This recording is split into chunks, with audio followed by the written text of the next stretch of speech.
종목 얘기 빠르게 그러면 좀 네. 해보도록 하겠습니다.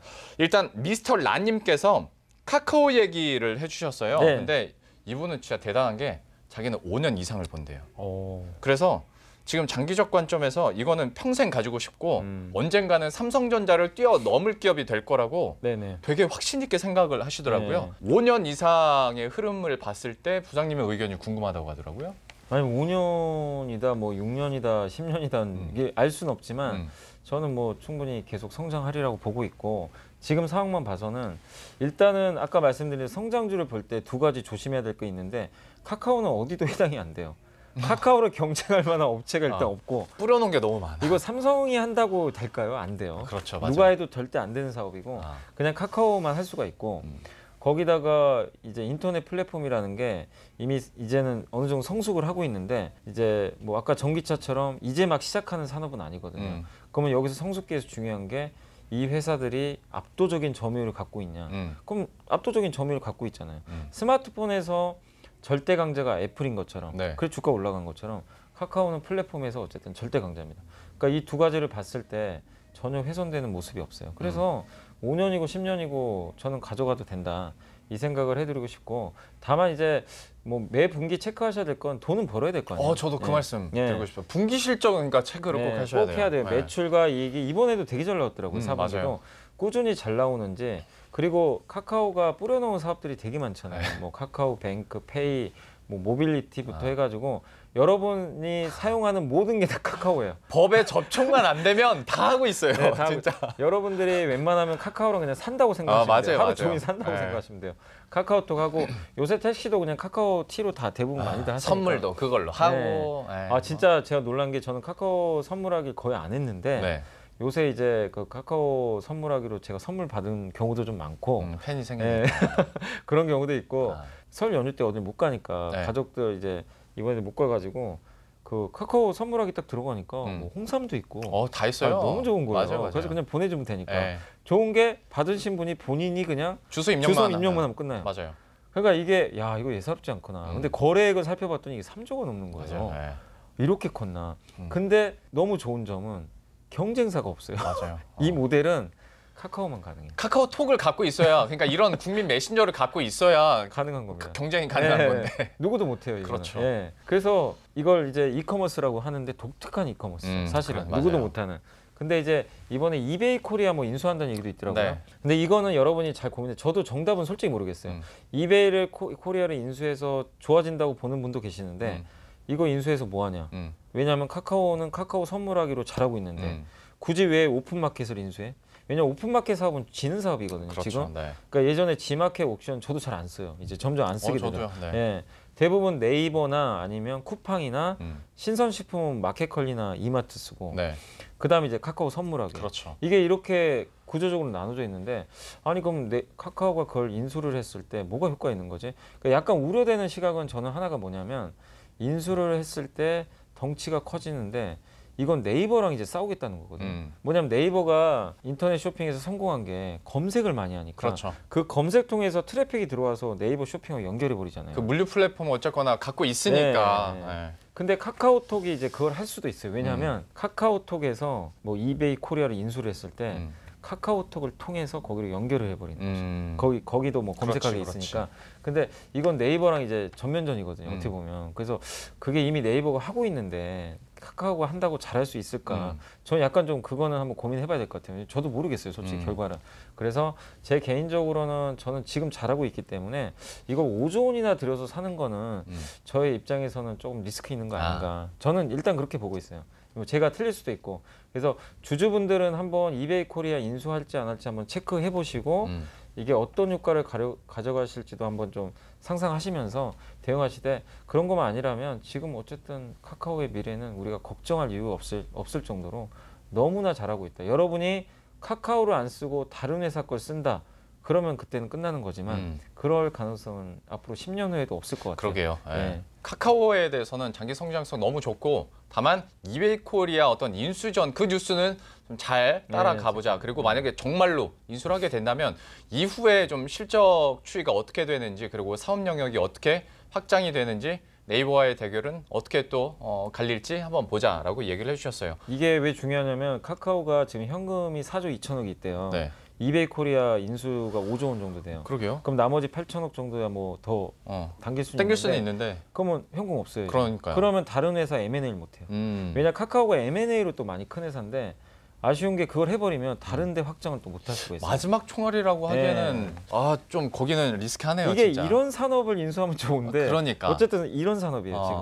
그래서 좀 신중하게 우리가 바라봐야 될 것 같아요. 그거는 한번 보자라고 얘기해 주셨어요. 우리 미스터 라님, 미스터 LA님인가? 아무튼 좀 도움이 되셨을 것 같고요. 다음은 짱도윤님의 질문인데요. 이분은 진짜 또 종목 효성 첨단 소재하고 인터플렉스. 효성 첨단 소재 지금 들어가도 괜찮을까요? 라고 먼저 얘기를 해주셨고 인터플렉스는 제발이라고만 해주셨는데 참 어렵네. 효성 첨단 소재야 뭐 저는 개인적으로 너무 좋아하는 기업이고 많이들 아시겠지만 수소 기업이잖아요. 맞아요. 네. 그 탄소섬유라고 이 탄소섬유가 왜 중요하냐면 수소를 이제 저장할 때 탱크가 있는데 그 수소 탱크가 사실은 금속으로 돼 있으면 이게 폭발한다 그러더라고요. 맞아요. 네. 이게 수소가 굉장히 부피가 크고 압력 때문에 이게 금속이 많이 폭발하면 이게 금속이 잘게 찢어져 가지고 만약에 여기에 수소 탱크가 있는데 폭발하잖아요. 난리가 나요. 이 주변이 진짜 폭탄 터지는 거죠. 사람 죽어요. 그냥 그 금속에 찔려 가지고. 근데 탄소섬유는 섬유기 때문에 되게 가벼워요. 네. 가볍고 그거를 품을 수도 있고 근데 강도가 너무 좋아요. 그래서 수소를 이게 잘 보관할 수 있다고 하더라고요. 혹시 폭파 사고가 나도 그냥 약간 그런 느낌이에요. 풍선 터지는 거. 그 정도로 생각하시면 돼요. 가벼운 소재니까. 그래서 탄소섬유가 수소 시대에 무조건 쓰이는 소재입니다. 근데 이거를 만드는 업체가 전 세계에 몇 개 안 되는데 거의 국내에선 유일하고 세계 1등 기업이 도레이 첨단 소재 일본에. 근데 효성 첨단 소재가 이제 쫓아가고 있어요. 이번에 흑자전도 했고 수소 시대가 들어섰을 때 어쨌든 제일 중요한 소재는 무조건 탄소섬유입니다. 이게 없으면 못 해요.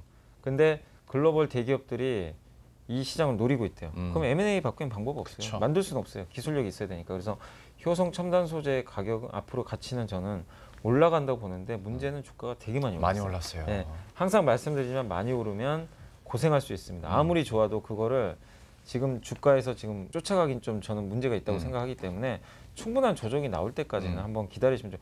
주가라는 건요 항상 음이 있으면 양이 있고 양이 있으면 음이 있어요. 네. 그 잘 나가던 풍력 회사들이요 주가 30%씩 빠졌어요. 좀 관심에서 벗어나니까 그냥 탄력 확 떨어지잖아요. 맞아요. 근데 그 전만 해도 이거 안 사면 마치 뭐가 나만 왕따 될 것 같고 그랬었어요. 한두 달 전에. 근데 지금은 내가 이걸 사면 왠지 망할 것 같은 심정이 들 정도로 지금 많이 빠져요. 근데 효성 첨단 소재 같은 기업도 한 번씩은 빠집니다. 그러니까 차라리 그런 걸 이용해서 저가 매수하세요. 그래서 장기 투자는 너무 좋다. 저는 일단 그렇게 말씀드리고 싶고 인터플렉스는 그 FPCB 업체인데 옛날에 애플에 납품했어요. 애플 쪽에 이제 OLED로 바꾸면서 거기에 들어가는 이제 FPCB를 인터플렉스하고 제가 알기로 BH 같은 기업이 납품했어요. 근데 그때 아마 수율 문제 때문에 애플에서 제가 알기로는 탈락한 걸로 기억이 나요. 그래서 BH가 대부분 가져가서 인터플렉스 주가가 곤두박질 쳤어요.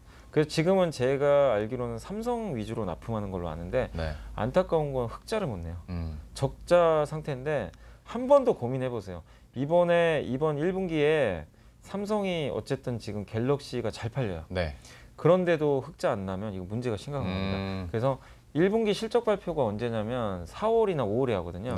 5월까지 보셔가지고 그때 흑자면 이제 기대감 가지세요. 이건 이제 터닝하는 거야. 근데 이번 1분기도 올해 1분기도 만약에 적자다. 이거는 진짜 고민 진짜 해보셔야 됩니다. 그런 기업까지 갖고 갈 이유가 저는 좋은 기업 많은데 참 한때는 그러니까 소재 부품주 중에서 대장주격으로 얘기만 했었는데 어쩌다 이렇게 됐고 때문에 삼성전자 실적과 함께 인터플렉스 실적이 1분기 실적이 어떻게 나오는지 그 유의미한 변화가 있다면 그래도 한번 버텨보는 건데 정 못 파시겠으면 그게 아니라면 결단의 시간은 좀 가져야 됩니다. 왜냐하면 지금 삼성전자가 이번 1분기 실적에서 스마트폰 사업부 그 전망치가 올라가 버렸어요. 맞아요. 그리고 출하량도 증가하고. 근데 이런데도 안 나오면 이거 문제가 있는 거예요. 뭔가 문제 있는 거예요. 내부적으로. 그래서 이번 1분기는 핑계거리가 전혀 없기 때문에 작년에는 코로나라는 핑계가 있어요. 그래서 냉정하게 매도는 5월 달에 한번 고민해 보시면 좋을 것 같습니다. 하나는 그래도 좋게 나왔는데 하나는 좀 약간 마음이 무겁게 나왔습니다. 효성첨단 소재 인터플렉스에 대해서 짱도윤님 좀 그래도 도움이 되셨으면 좋겠고요.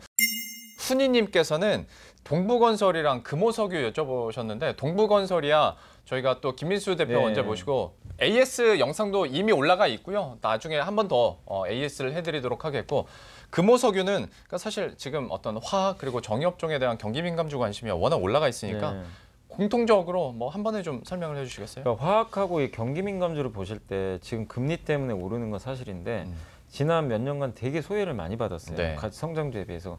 그래서 올해 상반기까지 당연히 좋은 모습이 나올 수 있습니다. 근데 저는 항상 고민하는 게 트레이더의 영역에선 경기 민감주가 되게 매력적이에요. 한번 해볼 수 있는 거죠. 워낙 쌌고 그다음에 적어도 여기서 업사이드 뭐 20-30% 나올 수 있으니까. 근데 투자하시는 분들이 20% 30% 난 그거 노리고 하겠다 하시면 하셔도 되는데 대부분은 마인드가 5년 이상 보시는 분들은 2배, 3배 이 정도 보고 큰 사이클. 근데 한번 제가 반문해 볼게요. 철강이 빅사이클인가요? 사이클 자체를 논하기가 사실 어렵죠. 쉽지 않아요. 빅사이클이 5년 나올 수도 있어요. 물론 뭐 상황에 따라서. 근데 왜 어렵냐면 석유화학도 마찬가지예요. 조선도. 왜 그러냐면 경쟁이 너무 심한 상황이에요. 그렇죠. 그러니까 만약에 철강 사이클이 돌잖아요. 그러면 바로 증설 들어가요. 그리고 그 증설 들어가고 나서 공급 과잉이라는 소식이 생각보다 되게 빨리 터져요. 맞아요. 그래서 부러지고 오히려 공급 가격 때문에 주가가 폭락하잖아요. 사실 그때 사야 돼요. 항상. 근데 지금은 좋은 얘기만 나와요. 그래서 주가도 올라가는데 그래서 저는 개인적으로 이거를 내가 트레이더처럼 하시는 분들은 해도 되게 좋아요. 지금 딱 하기 좋은 섹터는 맞는데 이걸 내가 내년, 내후년 보고 난 장기 투자 빅사이클을 타겠다. 이거는 어떻게 보면 저는 착각일 수가 있다고 생각하기 때문에 여러분이 생각하는 전기차, 아까 인터넷 플랫폼은 완전 다른 산업이에요. 진입 장벽도 낮아요. 돈만 있으면 할 수 있어요, 사실. 그렇죠, 맞아요. 그래서 이걸 생각하시고 투자를 하시는 게 좀 바람직하다. 그래서 한계가 명확한 산업이니까 목표 수익률을 명확히 정하세요. 20%면 20%. 너무 높게 보지 마시고. 그리고 아까 이제 금호석유도 말씀드렸지만 금호석유도 너무 요새 실적 좋고 되게 좋잖아요. 뭐 안 좋게 보신 분은 없잖아요. 되게 사이클도 좋고 애널리스트 분들 평도 좋고 또 보니까 요새 뭐 경영권 분쟁 때문에 조카의 때문에 갑자기 뭐 2차 전지 사업한다는 얘기도 있고 막 뜬금없더라고요. 근데 그거보다도 이 회사의 기본 경쟁력을 먼저 보세요. 뭐죠? 고무 만드는 회사. 합성 고무. 근데 합성 고무는 옛날에 뭐였죠? 다 타이어에 들어갔어요. 타이어는 별 볼 일이 없었죠. 근데 타이어 쪽은 좋아지는 건 맞아요, 이제. 근데 금호석유가 올라갔던 주가가 이렇게 많이 오른 배경은 타이어가 아니라 라텍스 장갑 때문에. MB 라텍스라고 수술용 장갑인데 요즘에 집에서도 많이 써요. 요리할 때. 요리사분들도 있고 워낙 많이 쓰더라고요. 근데 코로나 때문에 집에서 요리를 많이 하고 그다음에 의료진들 이게 많이 필요했거든요. 병원에 많이 입원들 하시니까. 그래서 이게 수요가 엄청 느는데 라텍스 소재 만들어요. 근데 쇼티지가 난 거예요. 공급이 없어가지고. 그래서 그랬던 건데 결국 이런 측면에서 우리가 봤을 때는 금호석유에 대해서는 한계가 좀 명확하다. 왜냐? 이제는 이게 꺾이거든요. MB 라텍스가 언제까지 이렇게 가지는 않거든요. 왜냐하면 코로나가 진정되면 다운될 수밖에 없는 사이클이라. 그래서 금호석유는 그냥 이건 저의 생각입니다. 개인적인 생각으로는 이것도 올해 상반기까지가 좀 저는 피크 아닐까. 저는 그러니까 왜냐하면 한계가 좀 보이는 것 같아서 끝이 어느 정도 성장이. 그래서 이 말씀을 좀 드리겠습니다. 금호석유에 대해서는 특히 그리고 경기 민감주에 대해서는 우리 개인 투자자들이 좀 기민하게 이거는 그래서 대응을 좀 잘 하셔야 될 것 같습니다. 자, 어느덧 시간이 꽤 많이 흘렀는데 좀 도움이 되셨으면 좋겠습니다. 구독과 좋아요 그리고 알림 설정 한 번씩만 부탁드리고요. 염승환 부장관은 여기서 인사드리도록 하겠습니다. 오늘 말씀 고맙습니다. 감사합니다. 건강은 잘 챙기고 계시냐라는 걱정들이 너무 많아가지고 한약 먹습니다.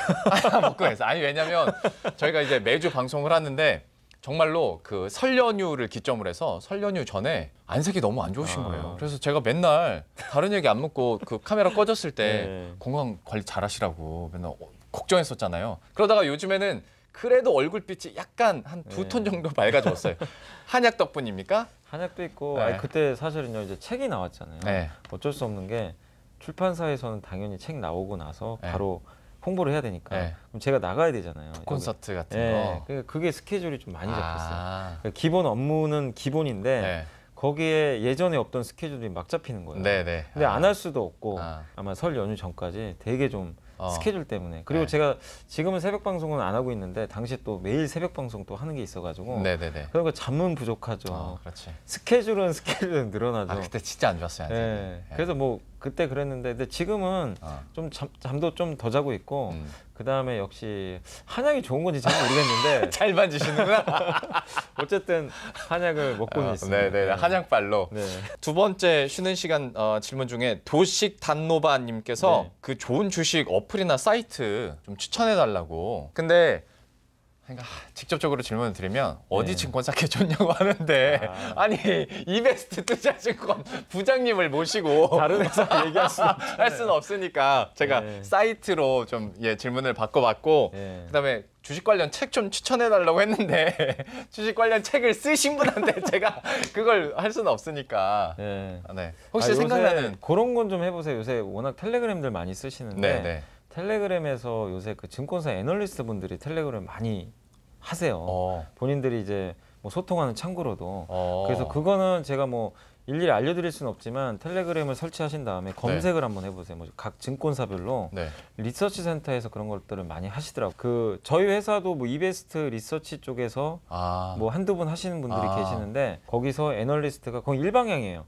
애널리스트가 그냥 정보를 주는 거잖아요. 정보만 주는 거예요, 사실은. 거기 뭐 채팅을 할 수는 없는 거고.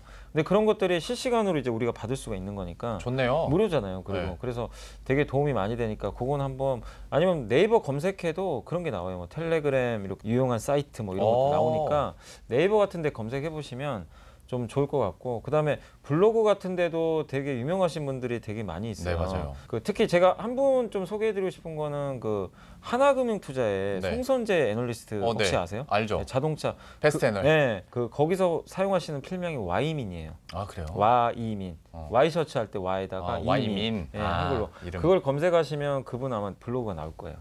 저는 이제 그분 올려주신 걸 한 번씩 보거든요. 근데 처음 알았습니다. 꼭 자동차를 올려주신 게 아니고 자동차는 잘 보고서 쓰니까 블로그의 투자 마인드나 어떤 식으로 우리가 투자를 해야 되고 그런 것들을 되게 좀 인사이트를 되게 있는 글들을 많이 올려주시니까 그런 것들 좀 보시면 좀 좋을 것 같고 그 요새 어쨌든 시장에서 그래도 가장 필수적인 앱은 인베스팅닷컴인 것 같아요. 그렇죠. 인베스팅닷컴. 그거는 뭐 혹시 뭐 그러니까 네이버에서 인베스팅닷컴 치시면 나오는데 그게 좋은 점이 전 세계 증시, 환율, 원자재부터 금리까지 모두가 다 실시간으로 나와요. 그래서 그 어플은 일단은 한번 좀 설치해서 활용하시면 좋을 것 같아요. 혹시 모르시는 분들은 실시간이 별거냐라고 생각하시는 분들이 있는데 대부분 사이트에서 공시해 주는 건 대부분 15분 지연입니다. 그래서 여러분들이 많아요. HTS 보잖아요. 중국 증시 보고 있으면 15분 지금 늦게 보고 있는 거예요. 그리고 그 실시간을 하는 거 돈이 꽤 많이 듭니다. 그리고 이제 제가 여기 지금 나왔잖아요. 여기 롱앤커 채널.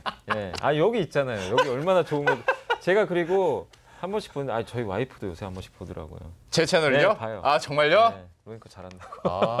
감사합니다. 근데 저는 저번에 보니까 또 김민수 대표님도 자주 한 번씩 나왔어요. 맞아요. 김민수 대표님 제가 되게 좋아합니다. 워낙 저랑 또 시간관이 시간관이 또 되게 좀 일치하더라고요. 몇 분 안 되는 분 중에 하나인데 물론 이제 종목이야 더 세세하게 잘 보시긴 하는데 제가 방송을 되게 자주 같이 해봤거든요. 근데 되게 그분도 스타일이 좀 약간 시황관 자체가 뭐 아니면 아니라고 얘기는 해주시는데 맞아요. 근데 뭐 긍정적인 시황관을 지금도 뭐 유지하고 계신 것 같아가지고 큰 흐름상 그래서 제가 좀 좋아하는 편인데 그분이 종목 선정은 되게 또 잘하시는 것 같아서 맞아요. 그래서 여러분들이 한번 좀 롱앤커 채널에 고정이신가요? 자주 나오시던데? 제가 그냥 바짓가랑이 붙잡고 또 김민수 대표님이랑도 제가 방송을 같이 하잖아요. 그러니까 제가 너무 운이 좋게 부장님이랑도 그렇고 김민수 대표와도 방송을 되게 오래 했어요. 그리고 지금도 2시 프로그램을 하고 있다 보니까 점심시간에 좀 일찍 모셔가지고 그렇게 하는데 김민수 대표님도 특히 트렌드 되게 잘 보세요. 맞아요. 그러니까 그 트렌드를 접목한 종목을 잘 꼽다 보니까 물론 진짜 여기 와서 동부건설 얘기했다가 욕을 겁나 먹었지만 그 외에는 진짜 다 수익률이 좋아서 역시 아무튼 채널 괜찮으니까 여러 가지 민망하네요. 그만하겠습니다.